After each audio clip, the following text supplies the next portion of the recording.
Thank you so much for allowing us to kickstart your weekend. Welcome to your Friday, finally, right? If you're just joining us, how about if we give you some highlights of some of the stories that we and everybody else is talking about. Let's go to Pennsylvania, where for at least the third time this year, a 6-year-old has brought a gun to school. 30-year-old Jasmine Devlin turned herself in. She faces felony charges, including endangerment or endangering the welfare of a child. Officials say her son showed a real gun and bullets to students on a bus heading to an elementary school in the area.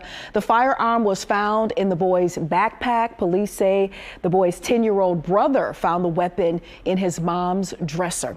And to Chicago now, where residents have been receiving guaranteed cash income as a part of a new program aimed at providing basic maintenance. The American Rescue Plan funded the first $500 checks to 3,250 Chicago and Cook County citizens. This happened back in December. Cook County residents must earn 250% of the federal poverty line to qualify. And Northampton City Council introduced a resolution to create a commission that would investigate historical and ongoing injustices against Black residents and workers in that city. The commission would study whether to support reparations, joining other municipalities nationwide. Only 2.1% of the city's population is Black, and many live below the poverty line and lack access to higher education. And then finally, for the full rundown on these stories and more, you can access FOXSOUL's video on demand on any of our partners. You can even access past shows and other Black-centered content. And don't forget to download the FOXSOUL app. It is absolutely free. Back to Brandon Hudson, who is in today for Ni Cordelai Corte. And we appreciate you being here, brother. It's always good to be here.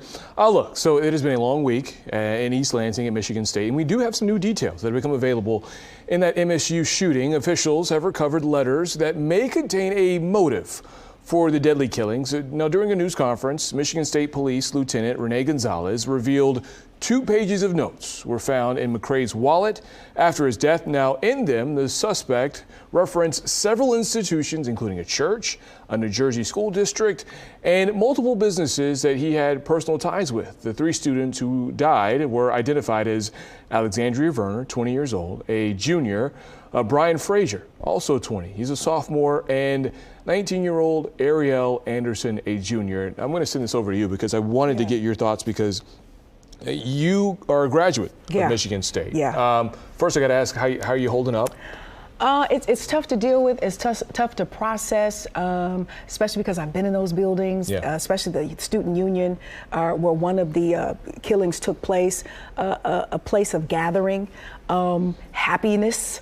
For us around here, Michigan State is an agricultural based institution, so we're big on ice cream. Matter of fact, they call us Moo-U. Our rivals call us Moo-U, but we have great ice cream and just a great atmosphere. That was the building where, when Magic Johnson, made his announcement about his diagnosis, that was the building that everybody gathered to talk about that. So a lot of memories in that building. And last night I checked in on a couple of my mentees who are also young SOARs. We share that sisterhood, and I just wanted to check in on one of them, and this is her response. She said, "Hey, SOAR, I appreciate you checking in. I'm at home with family, getting my mind off everything. You checking in means the world." They are they're devastated, and a lot of them did go home. I know, I know that there's some communication saying that class is supposed to start again. These students don't want to return to class. A lot of the young people I know, whether it be mentees, young sorors, or girlfriends and guy friends whose kids are now at Michigan State, as we now have kids at Michigan State, they're home and they are sheltering emotionally. They're sheltering emotionally, to try to heal and to try to make sense of this and to figure out if and how they can return to school. Yeah, this is something that we'll be talking about for the weeks to come. As the nation kind of moves on, we here in Michigan will continue to discuss this. And I know as a graduate of Michigan State University, you and a lot of people in your community will be discussing this as well. Hang in there, and we're all praying for you. Yeah. Thank you. All right. We're going to move on. North Carolina HBCU students call on state lawmakers to support historically black colleges. Students from historically black colleges and universities met with lawmakers in Raleigh to express the importance of HBCUs and its economic power. Yeah, so students from schools like North Carolina A&T, State University, Winston-Salem State University, they were joined alongside North Carolina lawmakers to share the importance of HBCUs with other lawmakers. North Carolina has more HBCUs in the country, more than the country in any other state. And all of them together contribute more than $1.7 billion to North Carolina's economy. This is great because I think, and it's glad to see that HBCUs are getting, their time in the spotlight, and that this wasn't a thing that we saw in 2020 and then we just kind of forgot about. That's right. It's great that these discussions are being had and more HBCUs, students, and alumni are being included in these conversations. Yeah, and I had to be reminded via this story that North Carolina does hold the most HBCUs in that state. And, it also, brings me back to a conversation we just had before the break about the help that these HBCUs still need, and the pledge that was made either, spawned by the uprising or, George Floyd's sacrifice, and or just the fact that our vice president and other prominent figures have put HBCUs on the map. And so you have a lot of folks saying, yeah, I'm gonna be down. Yeah. And some of that support still has not happened. And if we deem HBCUs valuable and important, we need to continue to support them, even if we didn't attend. Right. I went to PWI, but I true. see the significance and the worth in the HBCU. Same as I here. have family members who are graduates. My mom's an HBCU graduate. Yeah. I spent a summer at Alabama State University. Shout out to the Hornets. Okay. So we all have that connection. That's right. Even if we go to PWIs. That's right. Speaking of HBCUs, firefighters battled a massive fire that broke out Thursday at a building near the Morris Brown and Clark Atlanta University campuses at Gaines Hall. Now, according to the Atlanta Preservation Center, the Italianate building was designed by William H. Parkins, the first architect to practice after the Civil War, and is one of the oldest landmarks in Atlanta. Now, it was originally built in 1869, while the building used to be owned by Morris Brown College.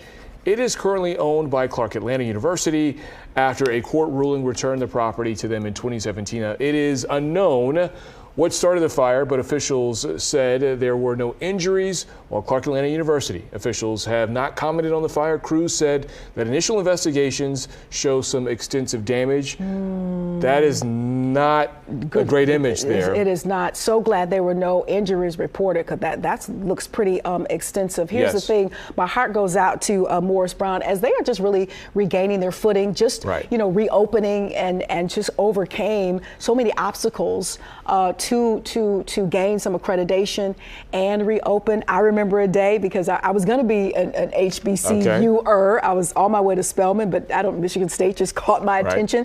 But I remember the day when it was Spelman. It was Clark, it was Atlanta University, it was Morris Brown, and it was Morehouse.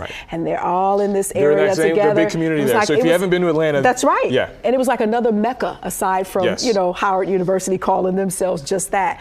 Just this concentration of black genius and black education, if you will. So it's just heartbreaking to see, Morris Brown get back on the map and then to have something like this happen. Yeah, it's a big setback. And I had a chance to visit that campus, and it is I didn't appreciate it at the time because I was in high school, but the more I look back on it, the more I'm like, man, it is so cool to have all those universities there in one place, and then to have everybody just kind of, come together at a moment's notice. Like you may have friends, you may go to Morehouse, you may have friends at Spelman, you may have friends at Clark Atlanta, and it's all love. Yeah. You may go to different universities, but it's all love. And we don't have any other places like that in the country. And I remember why I didn't go to Spelman is because I knew I wanted to very early on run my mouth on the radio and TV, and Spelman didn't have at that time a communications program. I would have had to take all my classes at Clark. Gotcha. And my dad was like, well, why am I paying Spelman tuition this? So that is what happened. Fair enough. Yeah, okay. That's what happened. All right, today In history, former basketball champ Michael Jordan turns 60 today. Jordan played 15 seasons in the NBA, won 5 MVP awards, you know the story, and won 6 titles before retiring for a final time in 2003. He has enjoyed lucrative endorsement deals with Nike, Hanes, Gatorade, and Upper Deck, among others, and has donated millions to social and charitable causes over the years. We should have just said greatest basketball player of all time, but that's just my opinion. And Aquarian, darling. You know, I was yesterday, he's today. Anita Baker. Can I go on? Oprah. Can I go on? Our brother-in-law. And on? Yeah, Come on, brother-in-law. Yeah. All right, ahead on the Black Report, the sisters are doing it big on the screen. The milestone that women of color in movies hit. And gone but not forgotten, rapper Nipsey Hussle. Only studio album celebrating a big success 5 years after its release. We'll have the details coming up. You're watching FOXSOUL's Black Report.